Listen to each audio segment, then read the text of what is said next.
കഴിഞ്ഞ കുറച്ച് നാളുകളായി ലോകം മുഴുവൻ ഹറമിലും ഹറമിന്റെ പരിസര പ്രദേശങ്ങളിലുമായിരുന്നു. ഹറം എന്ന് പറഞ്ഞാൽ തന്നെ ഹുറുമത്തുള്ളത്, പവിത്രമായത്, പരിശുദ്ധമായത് എന്നൊക്കെയാണ് അർത്ഥം. നാക്കത്തുൻ മുഹറമത്തുൻ എന്നുള്ള ഒരു പ്രയോഗമുണ്ട് അറബി ഭാഷയിൽ. ആർക്കും മെരുങ്ങാത്ത, ആരെയും പുറത്തു കയറാൻ സമ്മതിക്കാത്ത ഒട്ടകത്തിനെയാണ് ഇത് പ്രയോഗിക്കാറുള്ളത്. ഹറം പവിത്രമായത് കൊണ്ട് തന്നെയാണ് ആർക്കും അതിൽ കയറി നിരങ്ങാനുള്ള അനുവാദമില്ലാത്തത്.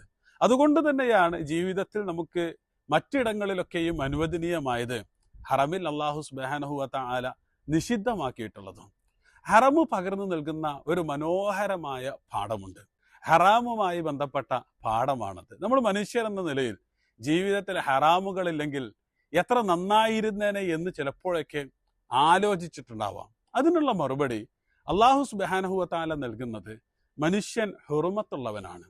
അവന്റെ ഹുറുമത്തിനെ പോറലേൽപ്പിക്കുന്ന എന്തെല്ലാം ഘടകങ്ങളുണ്ടോ അതൊക്കെയാണ് അല്ലാഹു സുബ്ഹാനഹു വ തആല ഹറാമാക്കിയിട്ടുള്ളത് എന്നുള്ളതാണ് ആ വലിയ പാഠം.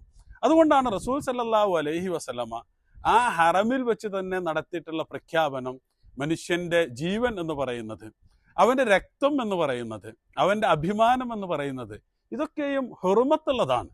അതിനൊരിക്കലും പോറലേൽപ്പിക്കരുത്. അപ്പൊ ഹറാമ് എന്ന് പറയുന്നത് അല്ലാഹു സുബ്ഹാനഹു വ തആല മനുഷ്യന് മുമ്പിൽ കൊണ്ടുവച്ചിരിക്കുന്നത് അവന്റെ ഹുറുമത്ത്, അവന്റെ പവിത്രത സംരക്ഷിക്കുന്നതിന് വേണ്ടിയാണ് എന്നുള്ളതിനേക്കാൾ മികച്ച മറ്റൊരു പാഠം ഹറമിന് പകർന്നു നൽകാനില്ല എന്നുള്ളതാണ് വസ്തുത.